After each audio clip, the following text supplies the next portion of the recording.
King's Raid, for the ones who don't know, was an old gacha game, which was honestly amazing. Deserved more love than it did get, both from the developers and the general community. It did EOS recently, a little bit before March, and it was acquired by Masangsoft developers. Hey, ThePyxles here. Just want to add a little note about Masangsoft as a company. Their reputation seems to be decent. They seem to buy and revive a lot of old games, some to moderate success, some to less success. But overall, they do seem to have an okay reputation, so it does provide a little bit of hope. Over on the West, it doesn't appear to be a lot of information about them or their reputation as a whole. From then, we haven't heard too much, but we did recently hear news about 2 weeks ago.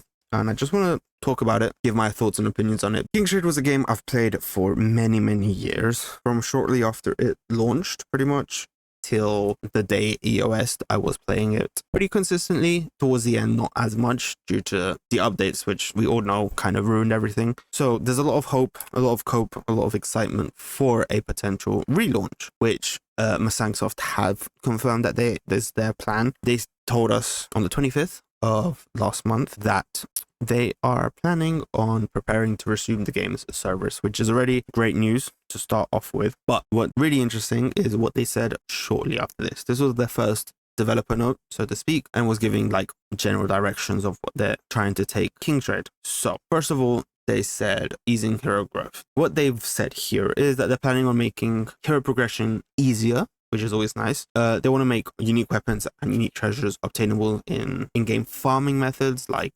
chapters and raids. This is good, of course, this is great, but my curiosity is always, characters was already easy to build. Sure, 25 starring a character was not easy, but take like by the end, at least for my account, which was, you know, very old, 5 starring, 10 starring, didn't take too long. There was a lot of ways to get shards, to get unique weapons, unique treasures. So I don't really know what the complaints are from the players, but from my side personally, I don't think it was that difficult, but I might be missing the mark myself here. But I'm not going to complain. Making it easier is great for everyone, myself included. Skill balance improvements. They're saying that they wanted to change the skill structure. They want to make everyone sort of synergize between each other, moving beyond simple stat enhancements. Now, I don't know if they mean stuff like for Heat and Repine, which, you know, if you use 2 characters together, they get a buff, as well with Dark Lord, Cassell, and Fallen Frey. It's cool, that kind of idea of pairing up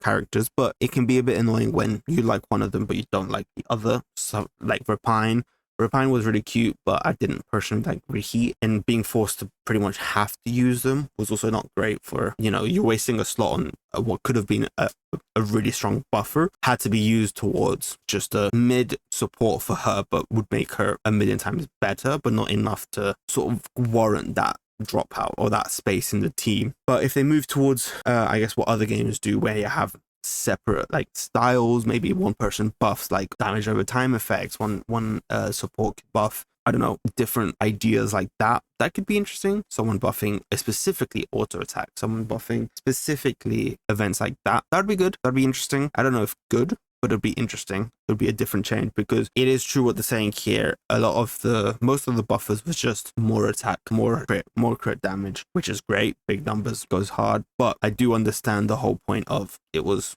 maybe just boring in a way of, you know, you just use the guy who gave you more attack. You use the guy who gave you more crit, you'd use the guy who give you more crit damage. And also this, they want to ensure that we don't have to put aside our favorite heroes due to performance issues. That's great. Basically, make sure everyone is strong enough to be used somewhere is great. That's something the original King's Raid was already pretty good at. There was a good few heroes here and there, like the manual, who kind of just struggled in most content, but he was okay in like PvP. But even then, you'd just use someone else over him because it wasn't really worthwhile using him instead. We'll see, I guess, what they come up with, to be honest, but that's interesting. It definitely is. Now, revision to Transcendence Traits is sort of the big key element, which most of the community is very upset about. This was the update that killed King's Raid as a game. When they removed all perks and just made everyone the same, it was very bad. It was not great for the game as a whole. It was not great for like anyone, to be honest. and it kind of ruined a lot of characters, including my girl Luna. She just became a shell of her former self. Her main, like, what made her interesting was her perks. Being able to use her S2, sorry, with triple carrot instead of one carrot was massive. Actually made her good. I don't remember the other perks right now, but I do remember especially that one was massive, and there was a good perk on S1 as well. That was an update that kind of just ruined everything, and a lot of people quit because of that update. I definitely stopped playing as much because of that update.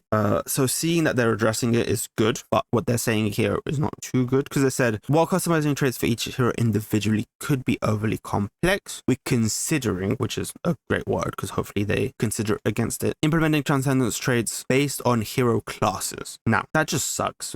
I'm gonna be real. It's good that they're looking into it and they're trying to figure out what's the best way, but that kind of sucks because it's just what we have right now, or had before EOS, which is everyone has the same perks. What was interesting before is every character was unique, and you could build each character in like 2 or 3 different ways depending on the perks you pick. Sure, was there a meta? Yes. Were you always going to use, for example, Luna's S2 triple carrot? Yes. Could you use something else if you wanted to? Yes, that was what's interesting. PvP especially had 2 versions of Luna. You had the S3 focus with her 100% crit reduction, great fun stuff, or you had the S1 build, which would be hyperspeed, just blow everyone up with her S1 as soon as the battle started, and her Transcendence perks really affected both of those. So I do hope they decide against doing it per class and make it per hero as it used to be. So I do think it would be very, very, very good to go back to the old ways, because it was definitely much better, I would say, the way it was before when things were nicer. I get what they want here with the whole, they want to highlight team characteristics through class composition. So I think they really want to maybe force this into the sort of more modern RPG style of, oh, archers are DPSs, assassins are DPSs, or whatever. I hope they don't go that way. I don't think that's the way to go. Like, I honestly hope they just bring the game back as is, just a few updates ago.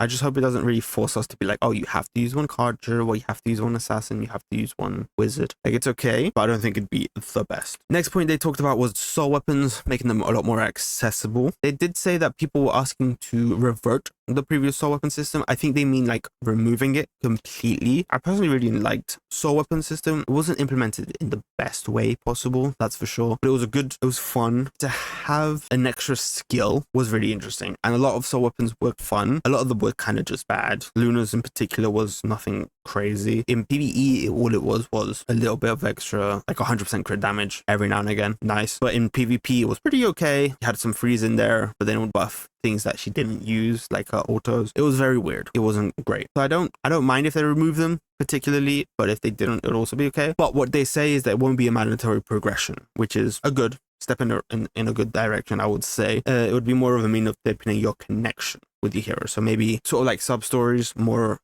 lore based, which is kind of what I expected from the start, from the release trailers, the original release trailers, but we'll see what they plan with this. What's also nice is in the second paragraph, they're planning on removing entry restrictions to trials, which is great. Less restrictions, the better. And soft rank will be categorized by class. So instead of having, I guess, 3 trials, maybe they want to have like 7, or like you choose what you want, I guess, is sort of what it means, which is good. Nothing crazy. And this is sort of the biggest point, is Steam release. Hopefully day 1, but they are planning on doing a Steam release, unlocked frame rates, high res support. Awesome. That's great. Super excited about that, to be honest. Not much to say there. They have released the website. So on the website, we don't have much information, to be honest. All we have is this artwork that they have released. The artwork is okay. I'm back. Sorry, I forgot to mention about the art itself. It's interesting because obviously Cassell, it looks to be Cassell and Roy, but Cassell is a little bit different, and Roy as well from the back does appear to be kind of different. It might also be claws. It's kind of difficult to tell. All in all, the artwork is interesting, unique. It's something new.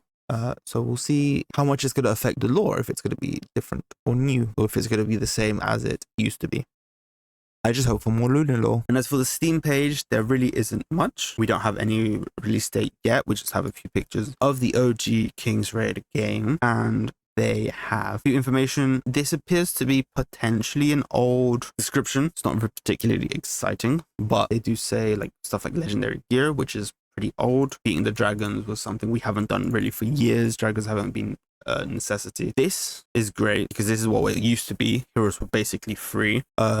like very, very easy to get. So that's awesome. If they keep it that way, brilliant. All my biggest worry is sort of what they could bring in as for the pay to win for the whales, because OG King's Raid was pretty good. When it came to that, it wasn't too bad. There was stuff there for whales to whale on. We had plenty of big whales in EU, in other places as well. But yeah, we'll definitely see. I'm definitely excited. I'll definitely be playing it day one, no questions. We have this last picture to look at, which is pretty interesting. I like the way they sound, but again, words mean nothing. It's what you do. So they say they don't want to just restart it and leave it as is. They want to make it good, give updates, but they are aiming to do it within this year, which gives them about 8 months to go. That's exciting. This year release would be really cool. I could see them doing it. I can see them putting it off, definitely, if they work on it. But we'll definitely have to sort of wait and see.